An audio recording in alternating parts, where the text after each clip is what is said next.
Ready to dive into something really fascinating? We're talking real estate development today. Okay. Not the way you usually think about it. You sent us this book, Yeah. How Real Estate Developers Think. And Yeah. honestly, it's been eye-opening. Like, forget those images of, the slick tycoon. Right. This book, it's about the real people behind the buildings shaping our cities. You know what I mean? Totally. And their motivations, right? What Yeah. drives them, what they struggle with. Yeah. It's not always obvious when you just see the finished product, like a fancy new building. Right, exactly. We see the skyscraper or the cool new neighborhood, but not the why behind it. And this book, it's full of those whys. It gets into the heads of developers, uses their own words. Yeah, it's like getting this inside scoop you wouldn't find just reading the news. Exactly. They share their stories, their experiences. It's amazing how they weave those personal anecdotes throughout the book. It makes it so much more real. Absolutely. Like, remember that story about the Kedzie project? The condo project in Evanston that got so complicated? Oh, yeah, that one was rough. And Such a classic example, though. I know, right? It's like everyone lost in the end. He did. The developer, they lost so much time and money dealing with all the pushback. Yeah. And the neighbors, they still got a building they weren't happy about, and they lost their view. And it could have been so different with better communication. Totally. It makes you think about what really matters in these situations? Like, what drives developers in the first place? What makes them tick? Yeah, and how they actually approach these projects. They're- Because it's not always what people assume. Okay, so let's talk about this whole developer's mindset, because there are some pretty strong stereotypes out there. For sure. Like the idea that they're all just greedy, just care about profit. Right. Which, I mean, obviously profit is important for any business to survive. Of course. But this book, it goes deeper than that. It really challenges that one-dimensional view. It shows that there's so much more to it. Like they're creating something, Yeah. right? They're building something new. They are. They think of themselves like inventors, like any other product designer. That's such an interesting way to put it. Like they're creating a product, but it's an office building or an apartment complex. Yeah, exactly. It's like how Apple keeps coming up with new iPhones. Developers are doing the same thing, but with buildings. And that's where it gets really fascinating because unlike a phone that you might replace every couple of years, a building, Right. it's meant to last for decades, right? It's a much longer game. Oh, for sure. The book uses this term, slow turn type form, Okay. because they take so long to build and they're so expensive, the way developers innovate, it's just different. So they're thinking decades down the line. That's wild. They have to. They can't just focus on what's trendy right now. They need to think about how the building will function, how the neighborhood will change over time. That's a whole other level of planning. It's not as simple as just throwing up some concrete and hoping for the best, huh? No, not at all. And the book, it does a great job breaking down each stage of the process. It's pretty amazing. Yeah, what does that look like? Because I feel like most people, myself included, don't really know how it all comes together. Right. It's this whole journey. It starts with an idea, finding the land, getting the permits, figuring out the financing, the actual construction. And that's before you even get to finding people to actually move in. Oh, yeah. There's a whole other layer of marketing and sales, which has its own challenges. I bet.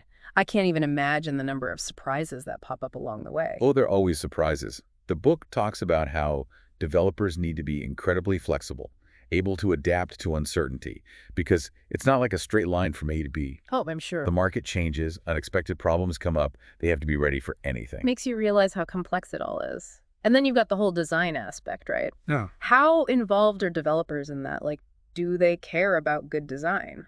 That's the thing. There's this myth that they don't, but the book completely debunks it. Really? Yeah, good design is good business. Makes sense when you put it like that. Buildings that look good, they attract tenants, they can charge higher rents, the whole project becomes more valuable. It's all connected. And the book highlights developers who are super passionate about design, like John Carroll. Oh, I loved reading about his work. He's in Portland. It's obvious he cares deeply about creating beautiful, functional spaces. But even with that shared passion, I'd imagine things can get, a little tense between developers and architects. Oh, absolutely. Especially when you have budgets to worry about. Yeah, that's a recipe for some interesting conversations, I'm sure. The book definitely talks about that tension. But ultimately, it stresses that it needs to be collaborative. Yeah. Both sides need to understand where the other is coming from. Find a way to work together. Exactly. It's a partnership. Because they're both trying to create something special in the end. Totally. Speaking of creating something special, did you read that part about Ed McNamara? Yeah. The one where he's picking out windows I know, right? This Portland developer obsessing over energy-efficient windows for his apartment building.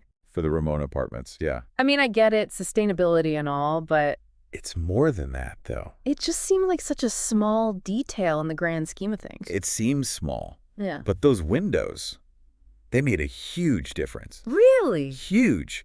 They ended up saving a ton of energy, which means lower costs in the long run. Plus, Okay, yeah, that makes sense. the apartments are more comfortable for the people living there. So it's those little things, huh? It's all those little things as decisions that developers have to make that most of us never even think about. It's like they're playing 3D chess or something. Right.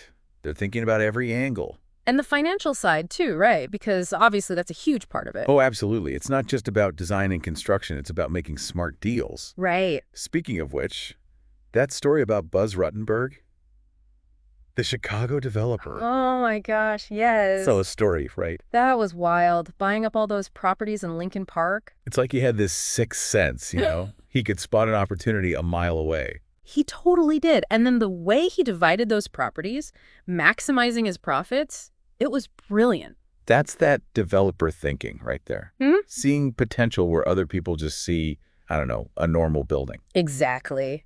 But that whole thing with leverage, I have to admit, that part always confuses me a little. Oh, it's actually not as complicated as it sounds. Imagine you want to buy a building, right? Okay. Say it costs $10 million, 10 million. Okay. but you only have $2 million of your own money. So what do? Go to the bank. Exactly. Yeah. You borrow the other $8 million. That borrowed money, that's leverage. Okay, so it's like you're using other people's money to control something much bigger. Exactly. It lets you punch above your weight class, so to speak. I like it. But there's got to be a catch, right? Well, leverage is like a double-edged sword. Yeah. If the value of your building goes up, your profits are huge because you only put down a small amount of your own money. Right. But if it goes down. If it goes down, you're still on the hook for that loan, even if the building is now worth less than what you owe. So it's risky. It's risky, for sure, which is why developers spend so much time analyzing the market, trying to predict the future. It's part of the game. It's like gambling, but with, millions of dollars in actual buildings. Pretty much. But it's not always about the money, right? I mean, the book makes it clear that a lot of developers, they're also driven by, I don't know, a sense of purpose. Yeah, they want to create something they can be proud of. Exactly. Like, take Craig Robbins, for example. He's a developer in Miami. Oh, yeah, he's done some amazing stuff. Right. He's the guy behind a lot of the revitalization in South Beach and the Design District. Those places are incredible. What was it like? What did he say about his approach? So for Robbins, it's about more than just buildings. Okay. He wants to create places that have life, you know? He wants to build communities, support art and culture. So it's about a bigger picture. Exactly. He sees himself as contributing to the social fabric of the city, not just adding more concrete and glass. That's a really cool way to think about it. And it's working. I mean, look at the impact he's had. Right. And that actually ties into a concept the book talks about called obliquity.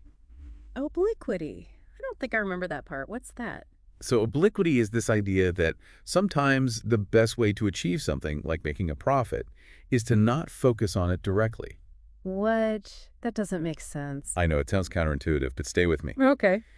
In the context of real estate, it means that if you prioritize creating great places, places that people love, the financial success will often follow naturally. So it's like if you build it, they will come, but for developers. Exactly. It's about focusing on the quality, the experience, the community. And trusting that the money will work itself out. Because people are drawn to quality, they're willing to pay for it, and that benefits everyone in the end. That's a really interesting way to think about it. It's like, do the right thing and good things will happen. Right. And it challenges that whole stereotype of developers being purely motivated by profit. Because for a lot of them, It's about more than that. it's about making a mark, leaving something positive behind. And creating a legacy too, right? Because these buildings, they'll be around for years to come. Exactly. And speaking of leaving a mark, the book also dives into this whole other side of development, What's that? marketing, the art of selling these places once they're built. Because it's a whole production, right? It is. It's like they're selling a lifestyle, an experience, not just square footage. It's totally like that. It's like selling a dream, that perfect life you could have. Exactly. The book even compares it to those old infomercials, Now I see what you mean. like the ones for the Vegematic or those Ginsu knives. Okay, yeah. They were so cheesy, but they totally worked because they showed you exactly what you were getting and how it could make your life better. I can see the comparison. Instead of chopping vegetables, they're selling a condo. Exactly. Yeah. They create these elaborate sales centers. Really? Oh, yeah. They're like theme parks designed to make you fall in love with the property. That's kind of amazing. They'll have these stunning scale models, amazing photography, Uh-huh. even fully furnished model units like staged with fake families and everything. Wow, that's next level. It's all about creating that emotional connection, that desire. See, because buying a place, it's a big decision. It's Right. not just about the money, it's about how it makes you feel. Exactly. And developers know that. They're selling a vision, a feeling of belonging, not just bricks and mortar. It's like they're selling a piece of a lifestyle. Exactly. That's a great way to put it. So it's all connected, right? The mindset, the process, the marketing. But in the end, it's about shaping our cities. It is.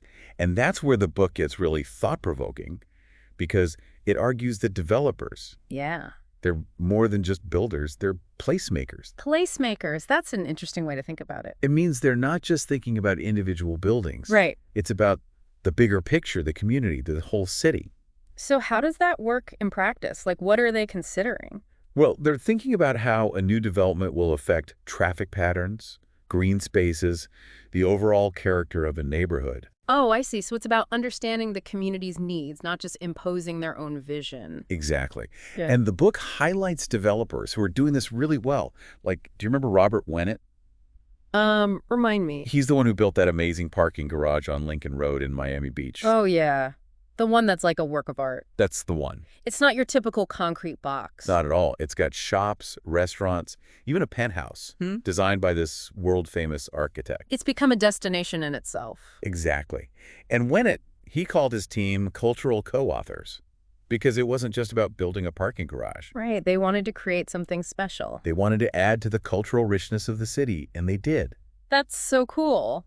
But let's be real, not every development project is a masterpiece. Sure. And there are often clashes between developers and the community. Oh, for sure. You have different visions, competing priorities, concerns about traffic, density, affordability. It can get messy. Definitely. And the book doesn't shy away from that, does it? No, it doesn't. It acknowledges the challenges, but it also offers a different way of looking at these conflicts. Like what? Well, instead of seeing developers as the enemy, it encourages us to try to understand their perspective, Okay. what constraints they're working with, what motivates them. So it's about finding common ground, right? Recognizing that everyone wants what's best for the community, even if they have different ideas about how to get there. Exactly. And remembering that developers are people too, you know? Right. They're not just these faceless corporations. Right. They have families, they care about their neighborhoods, and they often face huge pressure to make these projects successful. It's all about human connection, building relationships, and fostering a sense of shared purpose.